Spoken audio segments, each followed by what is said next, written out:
मुरली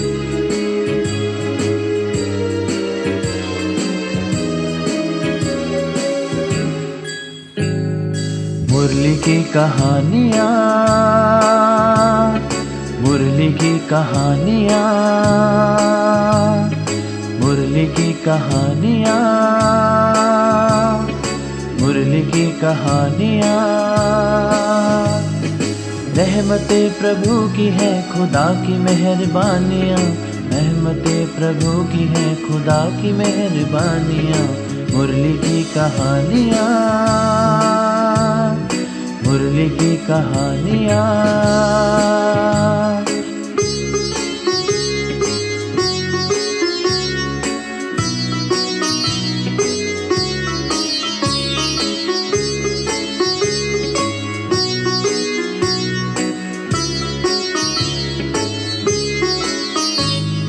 गहरे भेद खोलती, श्रीमुख से बोलती, जोड़ती अध्यात्म से प्रेम रंग घोलती। गहरे भेद खोलती, श्रीमुख से बोलती, जोड़ती अध्यात्म से प्रेम रंग घोलती।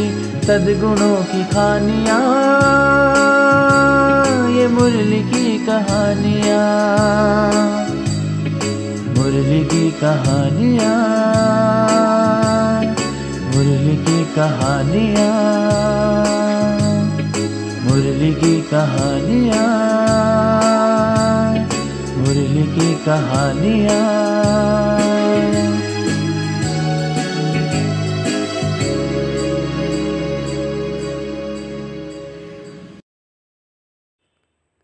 ओम शांति। आज हम आपके लिए एक शिक्षाप्रद कहानी लेकर आए हैं, जिससे हम ये जानेंगे कि मानव जीवन में नैतिक मूल्यों का क्या महत्व है। इस कहानी का शीर्षक है रूप बसंत। विशाल नगरी में महाराज चंद्रसेन की 2 रानियां थीं, एक सुनीति और दूसरी कनकलता। रानी सुनीति बहुत ही भक्ति भाव वाली थी और रानी दूसरी कनकलता बहुत ही अभिमानी और अपनी ही मनमानी करने वाली और कराने वाली थी। रानी सुनीति के 2 बेटे थे, रूप कुंवर और बसंत कुंवर। दोनों ही बेटे बहुत ही एकाग्रता से राज विद्या पढ़ते थे। दूसरी रानी कनकलता का बेटा मान कुंवर बहुत ही उदंड और शरारती था। वो पढ़ाई पढ़ने के बजाय अपने मित्रों के साथ नगर में सबको परेशान करना और अपना रौब जमाने निकल पड़ता था। छोटी सी बीमारी से सुनीति रानी का देहांत हो गया। उनके मृत्यु के पश्चात रानी कनकलता ने दांव पेच लगाकर दोनों कुंवरों को देश निकाला दिलवा दिया। राज्य से बाहर निकलने के बाद बड़े भाई रूप कुंवर ने छोटे भाई बसंत कुंवर को समझाया कि हमें किसी से भी ये नहीं कहना है कि हम महाराजा चंद्रसेन के बच्चे राजकुमार हैं, क्योंकि ऐसा करने से हमारे पिता का अपमान होगा, बदनामी होगी। ये दोनों भाई जहाँ भी काम करने जाते थे, कोमल हाथों में छाले पड़ जाते थे, क्योंकि राजकुमार थे, पर फिर भी वो सब कुछ चुपचाप सह लेते थे। वे जहाँ जहाँ काम करते, वहाँ वहाँ दोनों के गुण, बोलचाल, रॉयल्टी, व्यवहार आदि सब देखकर सब यही कहते थे कि ये कोई साधारण लड़के नहीं हैं, ये तो जैसे कि राजकुमार लगते हैं। कार्य कराने वाले कभी कभी उनका अपमान भी करते थे, ज़्यादा काम भी कराते थे, परंतु फिर भी दोनों ही कुंवर सदा अपकारियों करने वालों पर भी उपकार करते थे। वे कभी किसी का काम नहीं बिगाड़ते थे। थोड़ा सा धन भी वे ज़रूरतमंद को दान ज़रूर करते थे। कभी भोजन करने बैठे और कोई मांगने वाला आ जाता था तो जिनके घर पर काम करते थे वे उनको भगाने की कोशिश करता था, लेकिन रूप बसंत खड़े होकर अपना भोजन उनको दे देते थे। आसपास रहने वालों की समस्याओं को सुनकर उन्हें कुछ न कुछ सुझाव भी देते थे और अपनी तरफ से जो मदद वो कर सकते थे वो अवश्य करते थे। पूजा पाठ भी करते थे दोनों। जिस भी गांव में जाते थे वहाँ के लोग उन्हों के पास अपनी समस्याएं स्वतः लेकर के आते थे। एक बार उन्हें लगा, दोनों भाइयों को, कि हम छोटे छोटे गांवों में काम करते हैं, इससे अच्छा हम एक बड़ी नगरी में जाकर काम करें। ये सोचकर दोनों भाई नगरी की ओर चल दिए। चलते चलते रास्ते में घना जंगल आया और रात भी हो गई थी, तो उन्होंने सोचा कि रात भर यहीं ठहर जाते हैं। रात के 4 प्रहरों में से 2 प्रहर एक भाई पहरा देगा और अगले 2 प्रहर दूसरा भाई पहरा देगा, ऐसा दोनों ने निश्चय किया। सबसे पहले बड़े भाई रूप कुंवर ने छोटे भाई को सुला दिया। 2 प्रहर पूरा होने पर बड़े भाई ने छोटे भाई को जगाने की इच्छा नहीं हुई, लेकिन 3 प्रहर पूरा होते होते अचानक बसंत कुंवर की आंख खुल गई। आसमान में तारे देखकर उसने कहा, भैया, आपने मुझे 3 प्रहर तक सोने दिया, अब आप आराम कर लीजिए। दिन भर चलने और 3 प्रहर जागरण करने पर थकान के कारण रूप कुंवर गहरी नींद में सो गए और बसंत कुंवर जाग रहे थे।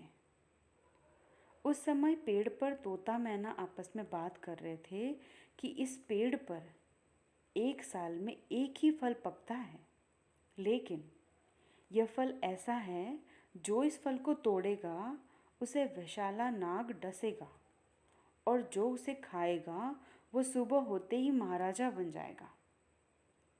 लेकिन महाराजा बनते ही वो अपनी पुरानी याददाश्त को भूल जाएगा, सिर्फ उसके संस्कार इमर्ज रहेंगे। जब उसे कोई फिर से याद दिलाएगा तो उसे पुनः स्मृति आ जाएगी। इसलिए आज तक कई लोगों ने यह प्रयास किया फल को खाने की, लेकिन फिर उन्हें विशेला नाग डस लेता था। तोता मैना की ये बात सुनकर बसंत कुंवर के मन में आया कि हम तो दोनों भाई हैं, रूप कुंवर ने तो ये बात सुनी ही नहीं है। मैं ऐसा करूं कि इस फल को तोड़कर बड़े भाई को खिला दूं ताकि वो महाराजा बन जाए, क्योंकि उनमें तो मेरे से भी ज़्यादा प्रजा पालन के गुण हैं और वो प्रजा को बहुत अच्छे से सुखी भी रखेंगे। उनके मन में त्याग की भावना आई और उन्होंने ऐसा निर्णय लिया। वे खुद भी फल खा सकते थे और खाकर महाराजा बन सकते थे, लेकिन फिर उन्होंने फल तोड़कर तुरंत ही रूप कुंवर को जगाया और कहा, भैया, इस पेड़ पर बहुत मीठे फल लगे थे, मैंने बहुत खाया, अब एक ही बचा है, इसे आप खा लो। ऐसा कहकर रूप कुंवर को फल खिला दिया। थोड़े ही देर में एक विशाला नाग आया और बसंत कुंवर को डसकर 1 मिनट में पलायन हो गया। बसंत कुंवर बेहोश हो गए। तब रूप कुंवर उसको उठाकर पास ही बहती हुई एक नदी के किनारे पर ले गए और डसे हुए भाग पर थोड़ा सा चीरा लगाकर पाँव को बहती पानी में रखा ताकि खून के साथ जहर भी पानी में बह जाए। थोड़ा सा उजियारा होने पर उसे थोड़ी ही दूर पर एक नगर दिखाई दिया। वो किसी वैद्य को बुलाने के लिए उस ओर दौड़ पड़े। उस नगर के राजा का कोई भी वारिस नहीं था। राजा की मृत्यु के बाद राजपुरोहित ने कहा कि पूरे राज्य में लोग नगर के चौक पर इकट्ठे हो जाएं और हाथिन जिस पर जल कलश रखेगी वही इस राज्य का नया राजा बनेगा। उस अनुसार पूरे ही राज्य के लोग नगर चौक पर सुबह होने से पूर्व ही पहुंच गए। दूसरी तरफ रूप कुंवर भी वैद्य को ढूंढने के लिए उस राज्य में पहुंच गए थे, तो सारे घर उन्होंने खाली देखा। वह जब नगर चौक पर पहुंचा तो वैद्य से मिलकर उसको अपने साथ चलने की प्रार्थना कर ही रहा था। उतने में ही हाथिन घूमती घूमती उस स्थान पर आकर ठहर गई और उसने रूप कुंवर के सिर पर ही जल का कलश रख दिया। कलश का जल उनके सिर पर गिरते ही रूप कुंवर पिछली याददाश्त भूल गए। सिर्फ राजाई के संस्कार इमर्ज रहे, जैसे कि उस फल को खाने के बाद का परिणाम था। साधारण रूप वाला रूप कुंवर, जो कि मूल रूप में राजाई कुल का ही बेटा था, अब वो सचमुच राजा बन गया। राज्य अभिषेक के बाद जब उसने राज कारोबार संभाला तो पूरे ही राज्य में सुख शांति का साम्राज्य फैल गया। वो प्रजा का बहुत ही अच्छे से ध्यान रखते थे, सारी सुख सुविधाएं भी देते थे। रात को और दिन में भी नगरचर्या करने के बाद लोगों का दुख दर्द जान लेते थे और फिर राज्य दरबार में चर्चा करके उसका समाधान करते थे। उनका प्रजा के प्रति इतना वात्सल्य था कि थोड़े ही समय में वो प्रजाप्रिय राजा बन गए। उधर बसंत कुंवर नदी के बहाव में बहता हुआ उसी नगर के घाट पर जा पहुँचे। तब कपड़े धोते हुए धोबी ने उन्हें बचा लिया और प्रयास करके उनको होश में लाया। ठीक होने पर बसंत कुंवर ने अपने भाई रूप कुंवर को ढूंढने की कोशिश की। उसे पता चला कि वो इसी राज्य का महाराजा है, लेकिन उसे यह पता था कि रूप कुंवर की सारी याददाश्त तो भूल गई होगी और जब मैं याद दिलाऊंगा तब उसे याद आएगा। इसीलिए वह युक्ति रचकर राज्य दरबार में पहुंच गए और वहां जाकर एक गीत सुनाया जिसमें अपनी पूरी जीवन कहानी सुना दी। गीत सुनते सुनते महाराज कुंवर रूप कुंवर को अपनी पुरानी स्मृति वापस इमर्ज हो गई और वह अपने भाई बसंत कुंवर को पहचान गए। बाद में उसे अपना मंत्री बना दिया और दोनों ही भाइयों ने बड़े ही सुचारू रूप से पूरा राज्य कार्यभार संभाल लिया। ओम शांति। आज हम आपके लिए एक शिक्षाप्रद कहानी लेकर आए हैं जिससे हम ये जानेंगे कि मानव जीवन में नैतिक। ओम शांति। अभी अभी हमने रूप बसंत की कहानी सुनी। अक्सर करके जब मुरली में ये रूप बसंत की कहानी आती है तो बहुत भाई बहनों के मन में ये प्रश्न आता है कि आखिर रूप बसंत थे कौन और इस कहानी का हम ब्राह्मणों के जीवन से क्या जुड़ाव है, क्या संबंध है। तो आज उसी रहस्य को हम जानेंगे जिस रहस्य के साथ परमात्मा शिव इस कहानी का नाम मुरली सुनाते हुए लेते हैं। तो यहाँ पर कहानी में हमने सुना कि रूप और बसंत, रूप कुंवर बसंत कुंवर दो राजकुमार थे और दोनों ही षड्यंत्र के शिकार होकर के राजमहल से जंगल जंगल, गांव-गांव जब चल रहे थे तो साधारण सा जीवन वो व्यतीत करते रहे, साधारण से कार्य करते रहे, लेकिन उनके कार्य व्यवहार से, उनके स्वभाव संस्कार से, उनके रहम दिली मदद करने की बातों से जो भी लोग उनके चेहरे को देखते थे, उनकी चाल को देखते थे, तो उनके मुख से यही निकलता था कि ये तो कोई राजकुमार हैं।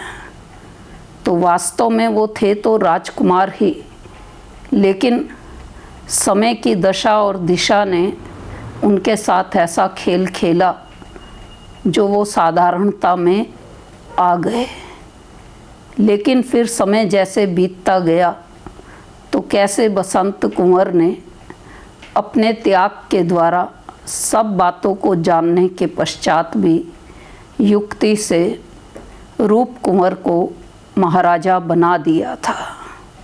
लेकिन जैसे कहानी में आता है कि रूप कुंवर जब राजा बन जाता है तो सब भूल जाता है, लेकिन कैसे बसंत कुंवर ही उसको सारी उसके जीवन की याद दिलाता है, तो उसको सब याद आ जाता है। तो ठीक इसी प्रकार से इस कहानी के माध्यम से हमें इस समय निराकार परमपिता परमात्मा शिव समझा रहे हैं कि रूप माना ज्ञान और बसंत माना योग।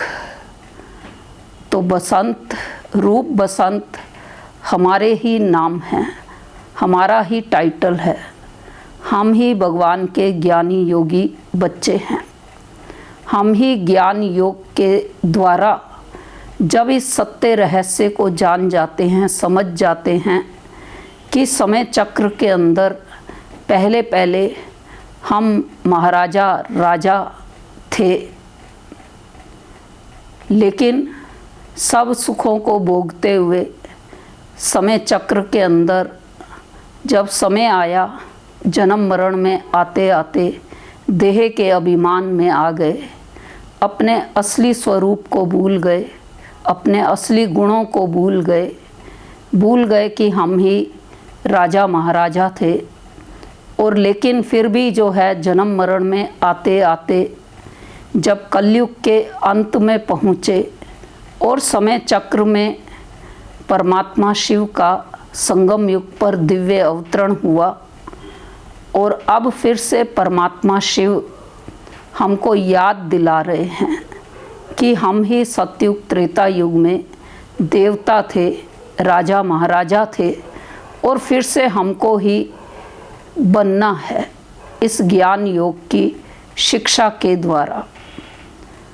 तो जब हमारे को ये स्मृति आ जाती है और हम ज्ञानी योगी जीवन इस समय जी रहे हैं, ज्ञान मार्ग पर चल रहे हैं, तो भगवान की मुख्य श्रीमत है कि इस समय भले हम औरों को दिखाई साधारण रूप में दे रहे हैं, हमारे चाहे कर्म, व्यवहार, आदतें, स्वभाव ऐसे हों जो लोग देख करके समझे कि ये तो कोई बहुत ऊंचे कुल के हैं, ये तो ईश्वरीय कुल के हैं, ये तो देवता कुल के हैं, तो हमारी चाल चलन से सभी ये समझे कि सचमुच ये परमात्मा के बच्चे हैं और ये ही देवी देवता थे। तो दिव्य गुणों की धारणा के द्वारा ही हम देवी देवता बनते हैं। और जब हम सतयुग में पहुंच जाते हैं, महाराजा पद को पा लेते हैं, तो फिर हम ये सारी ज्ञान योग की बातें जो संगम युग पर परमात्मा शिव से सुन रहे हैं भूल जाते हैं। सिर्फ हमारे अंदर दैवी संस्कार रह जाते हैं। जैसे कि हमको मालूम है कि सर्वप्रथम इस ज्ञान के योग के आध्यात्मिक रहस्यों को परमात्मा पिता ने दादा लेखराज को सुनाया था, समझाया था। दादा लेखराज ही सुनने के पश्चात, अगर हम यूँ कहें कि बसंत परमपिता परमात्मा शिव ने रूप जो श्री नारायण वाली आत्मा महाराजा विश्व महाराजन श्री नारायण सतयुगी दुनिया के जन्म मरण में आते आते अंतिम जन्म लेखराज नाम से लेते हैं, उनको सुना करके उनको याद दिलाया कि तुम विश्व महाराजन श्री नारायण थे और तुम्हें फिर से बनना है। तो जब उनकी स्मृति ये जागृत हुई और उन्होंने अपना तन मन धन सब ईश्वर के कार्य के अर्थ समर्पित कर दिया, तब उनका दिव्य अलौकिक नाम परमात्मा की ओर से ही प्रजापिता ब्रह्मा बना। प्रजापिता ब्रह्मा के माध्यम से ही परमात्मा शिव ने हम सबको ये ज्ञान योग की शिक्षा दी। तो उस ज्ञान योग की शिक्षा से ही हम फिर से मनुष्य से देवता पद को पा रहे हैं। रूप बसंत बनकर अर्थात ज्ञानी योगी बनकर के परमात्मा की श्रीमत को धारण करके परमात्मा की आज्ञाओं पर चलते हुए ईश्वरीय सेवाओं को करते हुए भले साधारण रूप में इस समय हैं, लेकिन भविष्य के देवता राजा महाराजा हम में से ही थे और हमको ही फिर से परमात्मा याद दिला रहे हैं, स्मृति दिला रहे हैं कि हमको फिर से ऐसा ही बनना है। तो प्यारे भाइयों बहनों, अब वो समय चल रहा है जबकि हम इस समय रूप बसंत की इस कहानी के रहस्य को जानकर समझ करके रूप बसंत अर्थात ज्ञानी योगी जीवन को अपनाते हुए फिर से परमात्मा जो हमको स्मृति दिला रहे कि हम ही महाराजा थे, देवता थे, राजा थे, फिर से हमको उसी पदवी को प्राप्त करने का पुरुषार्थ करना है। ओम शांति।